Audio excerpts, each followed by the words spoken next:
Something that you may or may not have ever heard of are company towns. Traditionally, company towns were usually located in areas where there were coal, metal mines, and lumber. One thing that is interesting is these company towns weren't limited to just the United States, but globally.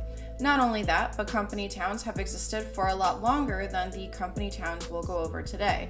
If we go back to ancient Egypt, these towns existed when workers had a village built right next to the Great Pyramid of Giza. It may not have been the company town that people think of at first, but it was still a company town nonetheless.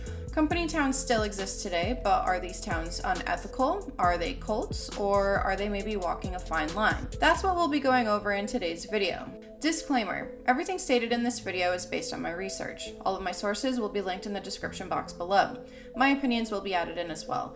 This is meant to be educational and is not being presented as a fact. I'm not a journalist, nor am I presenting myself as such. The information being presented is public information and what I know to the best of my knowledge and research. Hello everyone, and welcome back to my channel. It is very awkward for me to be actually filming right now. I have not sat down and filmed a video in quite a number of months, and I do apologize for that. I will be going over the reasoning behind that much later in the video at the end of the entire deep dive into company towns. So if you are interested in that, I will leave that at the end for those of you who come here for not just my videos, but also for me in general. But for those of you who are just here for the company town topic, the way that I came across this topic was a little while ago saw that there was kind of like an uproar regarding Mr. Beast purchasing a neighborhood for his employees. And at the time, I didn't really think anything of it. I didn't really understand why there was such an uproar about it.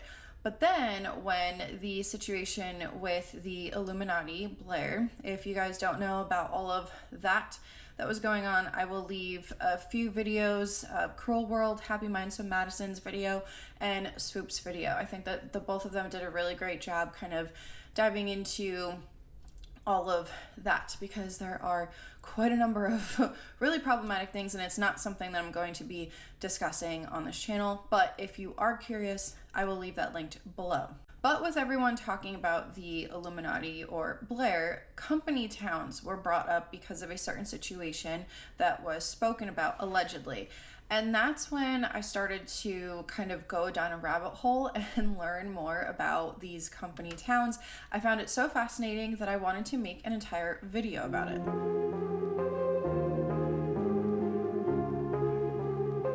Some may think that company towns are a thing of the past, but they still exist in the present day. It might be slightly different from company towns of the past, but the basics are still there. Michelle Lent Hirsch wrote an article for the Smithsonian Magazine, and they put it so perfectly. Quote, as the LA Times writes, businesses such as Google and Facebook today are providing housing, amenities, and transportation for their workers, meaning that while we think of company towns in sepia tones, they're also in digital blue, end quote. According to Wikipedia, their definition of a company town is as follows. Quote, a company town is a place where practically all stores and housing are owned by the one company that is also the main employer. Company towns are often planned with a suite of amenities such as stores, houses of worship, schools, markets, and recreation facilities. They are usually bigger than a model village. Some company towns have had high ideals, but many have been regarded as controlling and or exploitative. Others developed more or less in unplanned fashion, such as Summit Hill, Pennsylvania in the United States, one of the oldest, which began as a Lehigh Coal and Navigation Company mining camp and mine site 9 miles from the nearest outside road. Company towns in the traditional sense were usually located in areas where there were coal, metal mines, and lumber. These company towns weren't just here in the United States, but globally. I mean, if we go back to ancient Egypt, this existed when workers had a village built right next to the Great Pyramid of Giza. Something that I want to mention is welfare capitalism. If you don't know what that is, according to Wikipedia, they state that welfare capitalism is capitalism that includes social welfare policies and or the practice of businesses providing welfare services to their employees. Welfare capitalism, in this second sense of industrial paternalism, was centered on industries that employed skilled labor and peaked in the mid-20th century. And this brings me to the term paternalism, and I know there's a lot of definitions being thrown around here in the beginning, but I feel as though in order to do this topic justice, I have to kind of go over all of this within this video. But according to Wikipedia, paternalism is a subtle form of social engineering that refers to the control of workers by their employers who sought to force middle-class ideals upon their working-class employees. Paternalism was considered by many 19th century businessmen as a moral responsibility, or often a religious obligation, which would advance society whilst furthering their own business interest. Accordingly, the company town offered a unique opportunity to achieve such ends. Now you might be thinking, why are company towns side-eyed as much as they are if it sounds like the company is just trying to make life a little bit easier for their employees? In a perfect world, that would be the case, but there is a motive behind company towns. However, in order to answer the question of why company towns are kind of frowned upon or side-eyed, we have to take a step back into the past and kind of go over some examples of these company towns.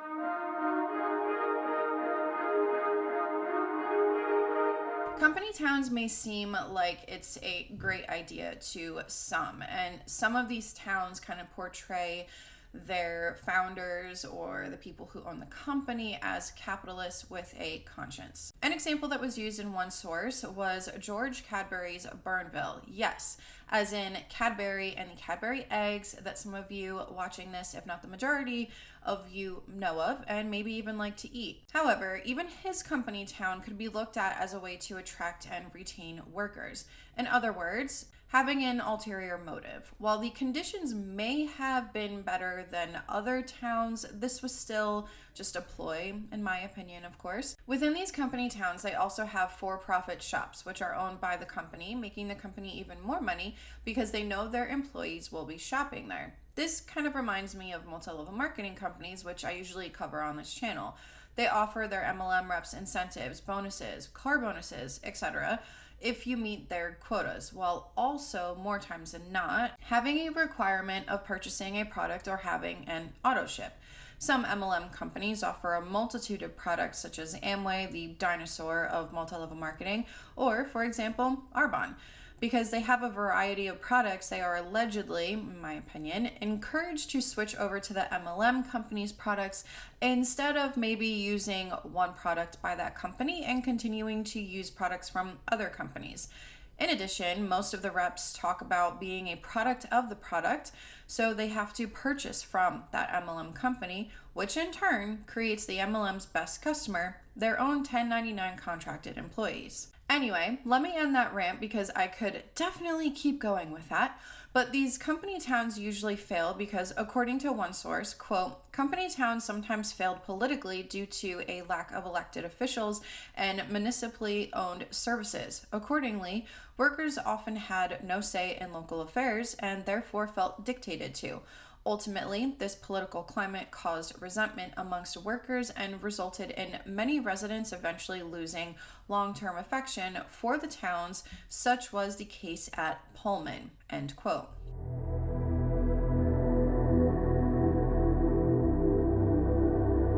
This is going to be the first example of a company town that we go over, and I hope I'm not going to butcher the name of this town, but it's either Lowell or Lowell, Massachusetts. But this company town of, I'm going to say Lowell, was founded in 1822 and was a textile mill town. However, Francis Cabot Lowell, who was a merchant from Boston, was attempting to illegally bring certain technologies into the US that he saw when visiting factories in England.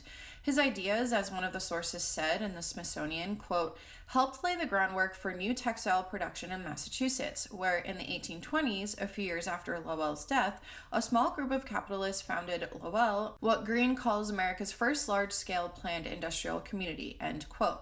As you can probably guess, these company towns were chosen because of the business the company was in and what natural resources they had in that area.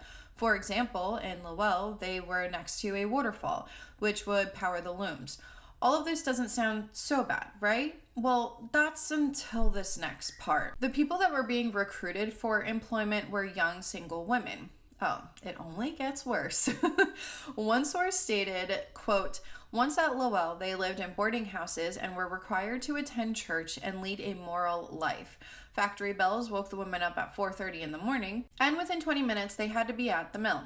In the mid-1830s, protests began, echoed later by several other company towns across the country, end quote. This is only the beginning with how problematic some of these company towns are. In my opinion, at first glance, the idea of a company town might sound good and even cost-effective for the company. However, it strips away a lot of the freedoms from the employees. In the case of Lowell, you have young single women being told how to live their lives, all because they are working at a specific factory. I'm sure for these women, work probably wasn't as easy to find, and they would take whatever job they could find, even if their lives would be controlled by that very employer. Then again, I have to remember that this was in the 1800s, where women didn't even have a right to vote, so something like this would have most likely just been considered normal at the time, which is even more sad. Now that I've introduced you to the very first company town, or what a lot of people reference to as the first company town, I wanted to go over another one that was constantly popping up in my searches for this particular video, and that is Pullman, Illinois.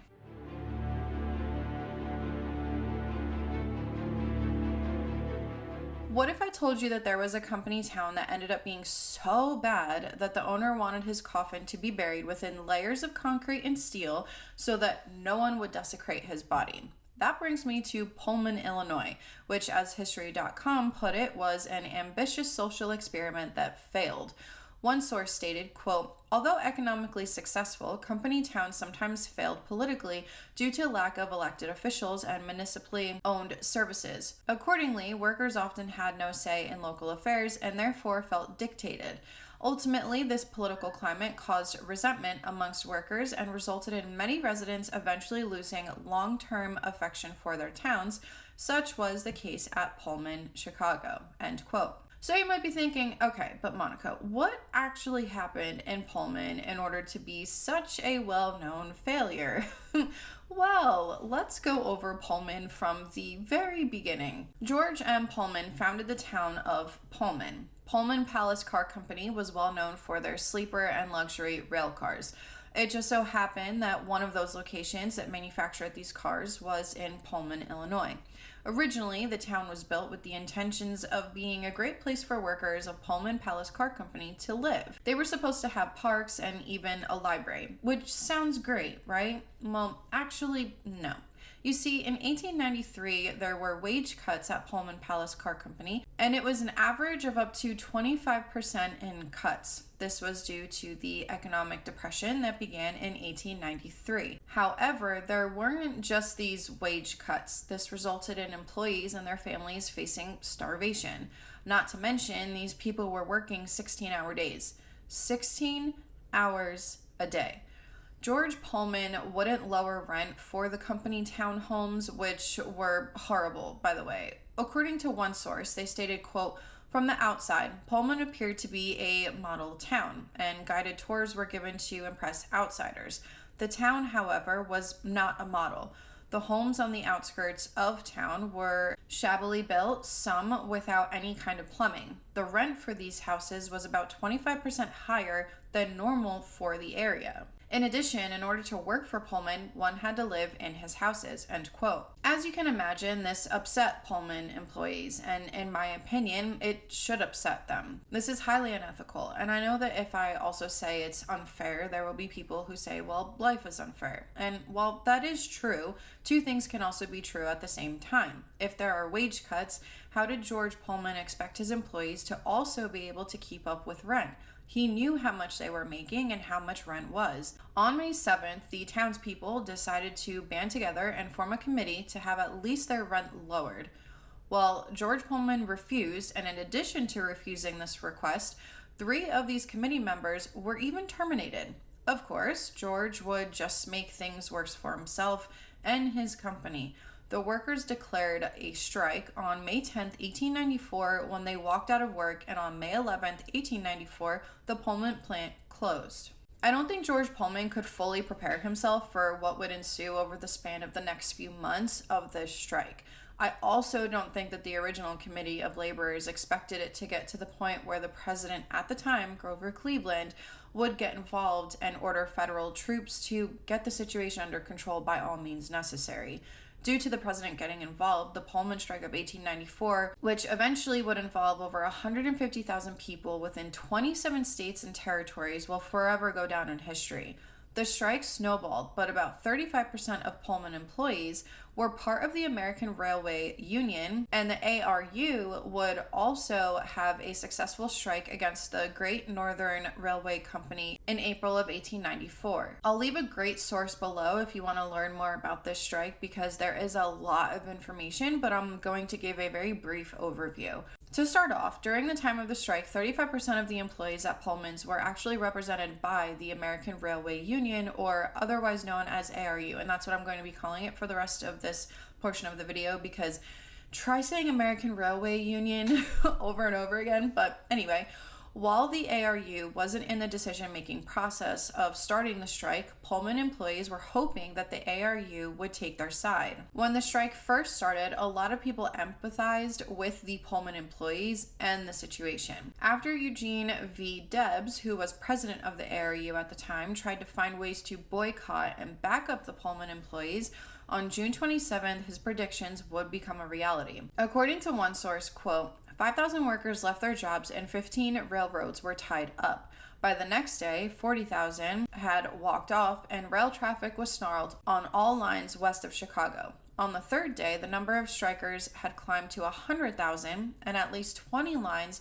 were either tied up or completely stopped. By June 30th, 125,000 workers on 29 railroads had quit rather than handle Pullman cars. The ARU had few locals in the East or the Deep South, but the boycott seemed remarkably effective everywhere else. Debs may have been pleased by the effectiveness of the boycott, but he was also alarmed by the anger expressed by the workers, which he feared could lead to violence. During the first week of the boycott, he sent some 4,000 telegrams, hundreds every day, urging the ARU locals to stay calm and not to overreact.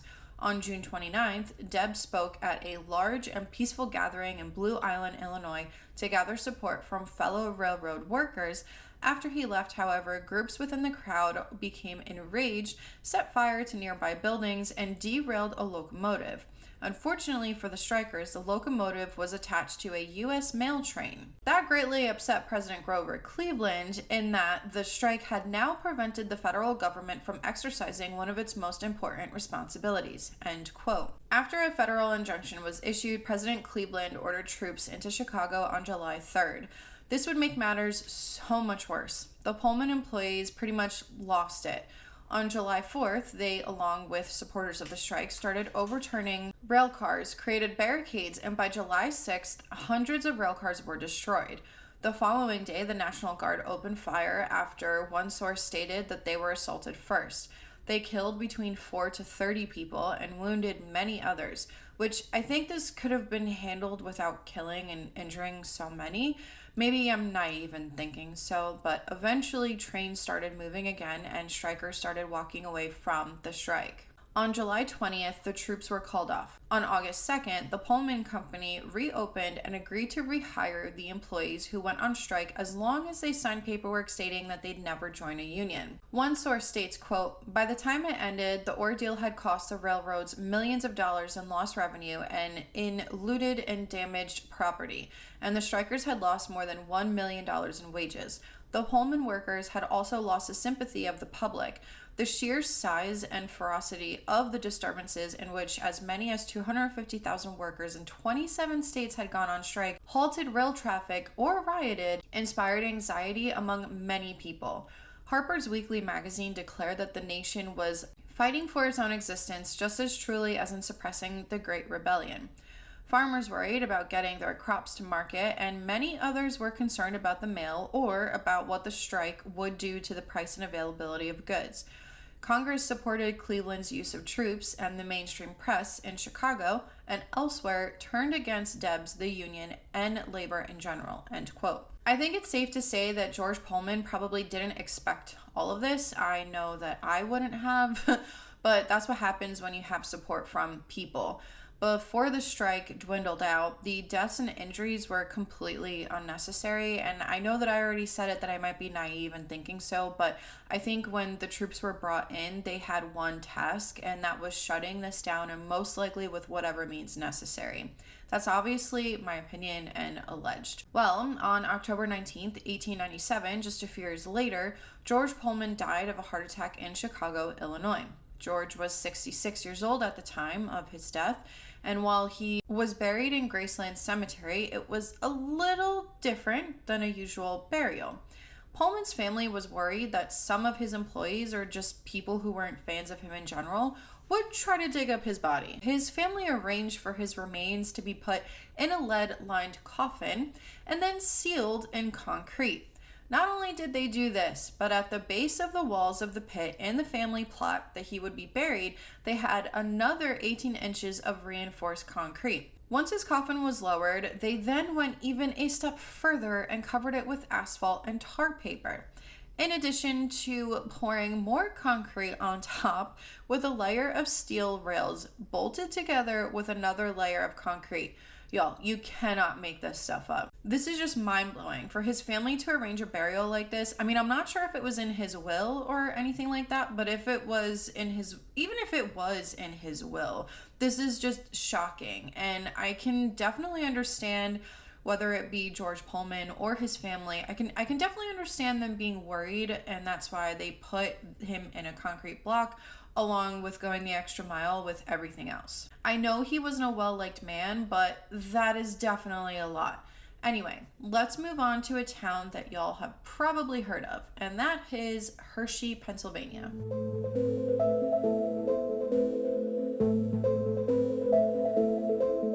Hershey, Pennsylvania, the home of the actual Hershey's chocolate empire. I actually went there as a kid and remember it just being so magical and smelling so freaking good because of all of the chocolate. And then I came to find out that M&M Mars was actually in the same town that I went to college, so I was really shocked about that. But anyway, Milton Hershey, the one who founded the Hershey Company, also created a company town. History.com referred to it as a chocolate king's industrial utopia.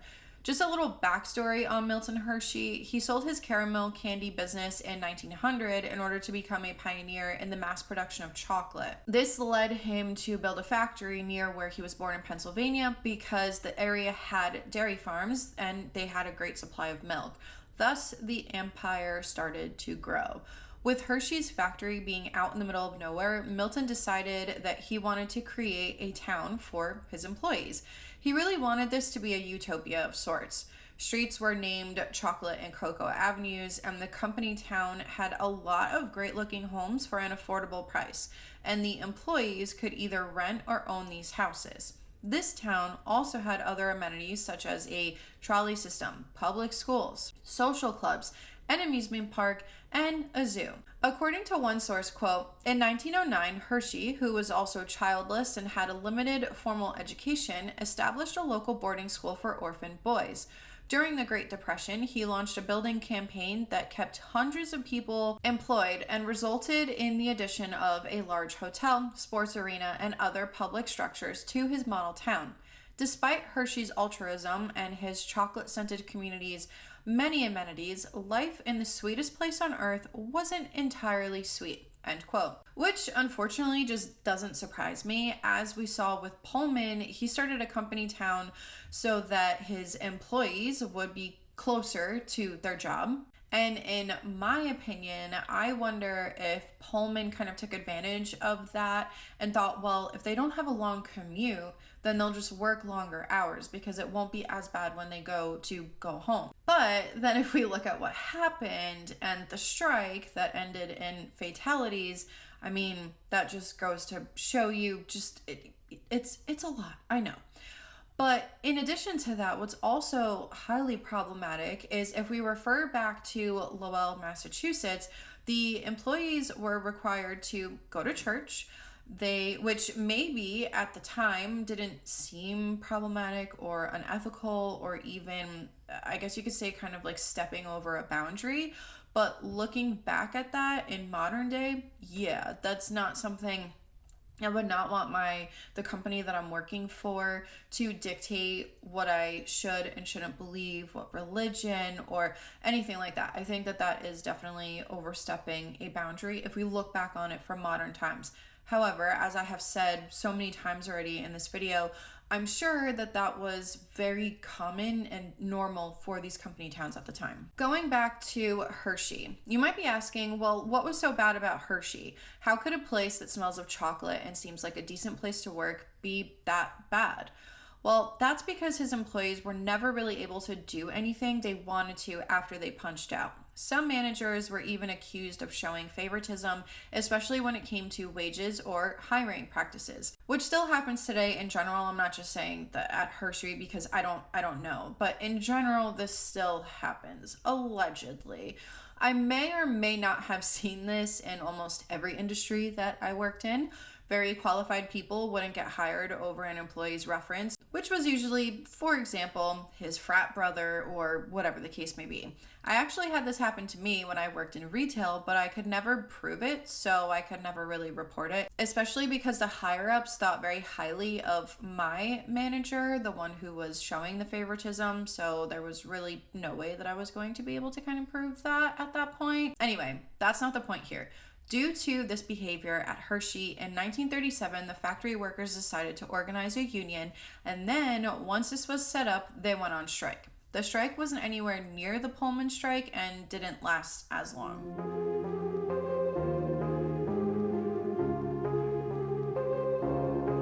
When you see the name of the town Fordlandia, it might be something that you think would belong to a company that we all know as Ford. And if that was your thought process, yes, you're correct. You may have noticed that there is a common theme with these company towns. And well, spoiler, Fordlandia is really no different. And when it comes to the whole being a complete and total failure of a company town portion of it. Fordlandia was and still is located in Brazil. It was 1928 when news of the town broke. The people of this area were excited because this was a way to boost the economy in the area and provide jobs for people there. One might wonder why Henry Ford would expand into Brazil. What was in Brazil that would benefit his company? Quote, Ford's interest in Brazil was a business venture. The monopoly of Sri Lankan rubber maintained by Britain was driving up cost for his new Model A cars. So he wanted to find a cheap source of latex that would allow the Ford Motor Company to produce its own tires to cut costs. But Ford's vision ran much deeper. His goal was not simply to ship latex back to the company's Dearborn headquarters, it was to build his own vision of the ideal city. A city that would fuse the same concepts that Ford had championed throughout his career and bring in a better future to a forgotten part of the planet. And that city would bear his name, Fordlandia, end quote. One source did talk about how Henry Ford took pride in treating his staff fairly. However, a lot of other sources stated otherwise. So this same source said that he believed that treating his employees properly would make his employees just better people in general, which I can see if that was ever stated, which I personally, in my opinion, I don't think so because of all of these other sources, but if that was ever said, I can see where a founder of a company would be coming from. But if someone wants to be an asshat, they're going to be an asshat. It doesn't matter what the company is, what the company stands for, if they get treated well. If they want to be like I just said, if they want to be an asshat, they're going to be an asshat. But don't tip your hat to Henry Ford just yet. He also published a feature in his newspaper that he printed himself that was about his anti-Semitism. I'll leave a link to more information about that below if you'd like to read further. Henry Ford believed that he not only was going to be the innovator in the automotive industry, but he wanted to make society better by creating cities in addition to what he already had. I'm going to try and keep this as brief as possible, but the rise and fall of Fordlandia could be an entire video all on its own. When it came to Henry Ford, he didn't really outsource. He manufactured things needed for his cars within his company, which is a great business move because you have control. Well, maybe not control, or full control rather, because you still have to factor in things such as weather, the elements, that sort of a thing. Ford was looking for a place to manufacture his own rubber, and it just so happened that the Amazon was the environment for rubber trees to grow. However, while rubber trees were native to Brazil, it was also a perfect environment for pests and diseases that would kill the rubber trees, such as blight, for example. That's one tidbit of information that Ford would have known had he consulted an actual professional, which was his first mistake. You might be wondering, well, if rubber trees were native to Brazil, but also were susceptible to dying there, how were people producing rubber trees that would stay alive long enough to harvest from? Well, that would be because botanists tried planting these trees in other tropical regions that didn't have the same pests and diseases or parasites, whatever you want to call it. An example of this was the British started growing rubber in Sri Lanka after seeds were smuggled out of Brazil. Ford thought he could revive this area to be able to grow and harvest rubber trees successfully, and he wouldn't have to outsource, which would in turn save him money. Well, mistake number 2 was the location of Fordlandia. The location was chosen because it was high enough to be protected from flooding, but at the same time, it was far enough inland that cargo vessels couldn't pass through the rocky waters until the rainy season. Not only could the cargo ships not get in with construction materials, but the crew that was already there to build Fordlandia in late 1928 had to deal with rotting food supply, which obviously is a huge issue. Construction would begin in early 1929 when materials arrived, and Einar Oxholm was, I'm not sure if I'm saying that name properly, was the one who was in charge of this. There was more than one neighborhood that was built. One was called Villa Americana for the American staff, and then they had a separate one for the Brazilian staff. Not only were they separated by American versus Brazilian, but of course, the American side was the only section with running water, while the Brazilians used water supplied by wells. Eventually, Fordlandia would have hospitals, schools, and a sawmill. By the end of the 1930s, their water tower was complete, which was supposed to be the landmark structure. One thing that was interesting within my research was that Ford wanted the city to be alcohol-free, and he thought prohibition was great. But he wasn't in the US, they were in Brazil, and that just wasn't going to happen. The more and more that I researched into Fordlandia, I started thinking this was just some kind of ego trip for Henry Ford. Company towns were common back then, but I truly think that Ford was competing to be the best just to feed his own ego. Anyway, in addition to the whole no alcohol thing, something that was much worse was clearing the jungle. As you can imagine, it was hard freaking work. Not only is the weather so harsh that they could only work certain hours to avoid sun and heat at its worst, but there were also a lot of employees who were getting hurt or even killed due to the elements or things such as scorpions, snakes, etc. In December of 1930, there would be a huge fight that would break out and turn into a riot. This was due to employees being separated. It was skilled workers versus laborers, and this would cause the workers to vandalize the city so badly that they went after generators, equipment, and even homes. Which, in my opinion, I think that getting upset over something and causing riots is one thing, but to start destroying homes of possible innocent people was unnecessary. Anyway, it got so bad that the management team had to escape, and they did so successfully. Eventually, they were able to get the violence under control. And I didn't mention this before, but remember Einar Oxholm? Again, I'm so sorry if I'm saying that incorrectly. He was managing the town and making sure everything was developed. He didn't last very long, and Ford had a hard time finding managers that would stick around. Finally, he was able to find someone by the name of Archibald Johnston. Archibald was said to have changed things for the better. He was in charge of and was successful with, quote, paving the roads, finishing much of the city's much-needed housing, and beginning work on access roads to connect Fordlandia with the massive territory Ford had acquired inland from the river, end quote. In addition to paving roads and building more housing, they were also able to get a dance hall for entertainment that played Hollywood films, which back then was probably a big deal, but in today's time, having a dance hall would be the bare minimum given that they were pretty secluded. Archibald was in charge of updating the health and education of the people of Fordlandia, but he also wanted to enforce the people being on a strict diet. Maybe back then, with how common company towns were, this would have been seen as a normal thing, but I think attempting to enforce a strict diet and not allowing alcohol, which I stated earlier, was a bit much. Even though they were able to get Fordlandia back on track with developing this company town, there was one major problem. They still couldn't produce any rubber from the rubber trees. They tried to clear out land in order to have these rubber trees, but only some were able to actually root and grow, but they were infected with blight. A botanist by the name of James Wire was brought in, and Archibald wasn't really a fan of this. I mean, I can see why. You're trying to do whatever you can to get this town up and running. You've been successful with so many things except for the most important part, which is manufacturing rubber.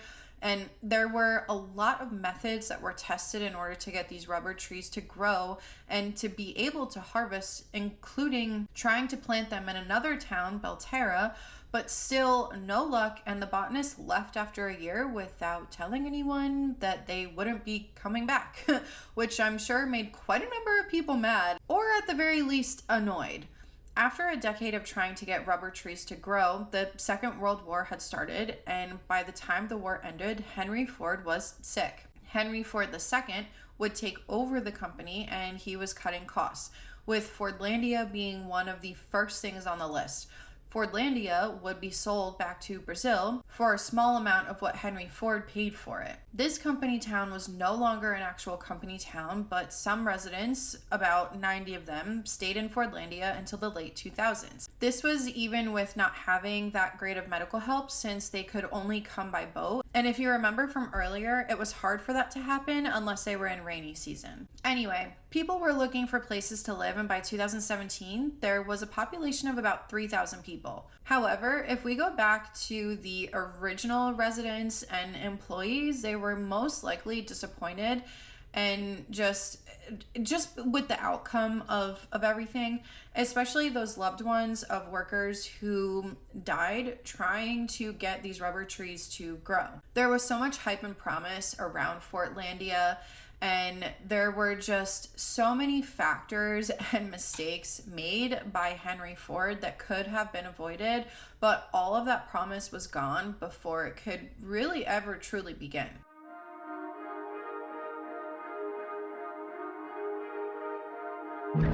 There are so many more company towns that I could talk about, but for now, I'm going to leave it at that because this video is already really long. So for now, I'm going to leave it at that. If you thought company towns were a thing of the past, because a lot of the companies that I've talked about have been from the past, then just to let you know, they still exist today. Although nowadays they are being referred to as innovation zones or opportunity zones, or I've even seen some people call them smart cities. There is a great video by a creator here on YouTube by the name of Joshua Fluke that I'll leave link below that goes over innovation zones a bit more in depth.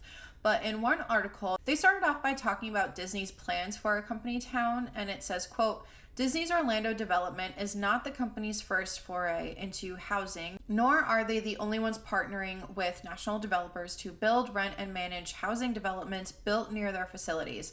Universal Studios and others are also getting in on the action. On the West Coast, major tech companies such as Google and Facebook are also developing housing near their main campuses to address the lack of affordable housing for their staff and to address the political backlash they are getting from their impacts on the communities they operate in. However, do-gooder investments by these corporations are not altruistic. They can be very profitable when combined with local government incentives, zoning giveaways, government-funded grants, and tax credits. And if they are lucky enough to score Opportunity Zone status, all the better for their bottom line. Still, the fact that private companies are finally providing some affordable housing, some of which is also available to the general public, and not only for their employees, is a net positive. And in most cases, the locations are logical on reclaimed non-residential land close to employment, services, highway access, and public transportation, instead of getting crammed into suburban single-family neighborhoods where none of these things are readily found, end quote. At the end of the day, the bottom line for these companies is to make money. In my opinion, they don't care about their employees. They want to do what's convenient and profitable for them. So, with the author of that article stating that having an opportunity zone status can be profitable due to things like government incentives, doesn't surprise me whatsoever. A few examples of well-known companies wanting to start company towns are Disney, Facebook, Amazon, Tesla, and Google. Oh, and then there's that whole Mr. Beast buying a neighborhood for his employees thing. Just hearing the names of the companies that are pro-company towns says a lot. These are huge companies that have their own issues, of course, in my opinion. I think the only oddball here would be Mr. Beast. He's known for giving things away, and I haven't dove into the world of Mr. Beast, but he's the only one that I would think would try to make it as ethical as possible. As for the other companies, I just find it hard to believe that they wouldn't be doing it for anything other than making money or having control. But again, that's my opinion. Don't come for me. If you'd like for me to make a part 2 kind of diving into the more modern day company towns, let me know in the comment section below.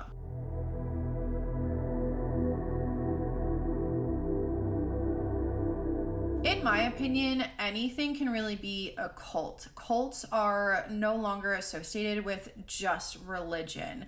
Cults may not be as extreme as the Branch Davidians or followers of Jim Jones, for example. A cult can also be something that is called a commercial cult, and an example of this, which I talk about a lot on my channel, is multi-level marketing companies. I know that sounds extreme to some, but there is something that I would like to introduce those of you who maybe do think that it is a bit extreme, or maybe you have watched some of my anti-MLM content here on this channel and are just wanting to kind of research a little bit more. But I would like to introduce you to something called the BITE model by Stephen Hassan. This is based on the research and theory by Robert J. Lifton, Margaret Sanger, Edgar Schein, Louis Joylin West, and others who studied brainwashing in China, as well as cognitive dissonance theory by Leon Festinger. BITE stands for Behavior, Information, Thought, and Emotional Control. This model is a great way to evaluate if something is a cult or not. There is also another side of this where something maybe isn't a full-blown cult, but has cult-like tendencies. I was actually on an episode of Dr. Phil that discussed cults, so I will leave that video linked below. I say all of this to come to the conclusion, in my opinion, that company towns can turn into cults or have cult-like tendencies, because as I just said a few minutes ago, anything can become a cult or have a cult-like following. And this isn't to say that every single company town is or was a cult, but if we rewind to some of the towns I talked about today, you are separated from some, if not all of your loved ones. You're surrounded by your coworkers and management for your workday, and maybe even after. You're possibly only given certain options for food, maybe even what you have access to, such as media or even books. The company now has full control over some, if not all, of your life.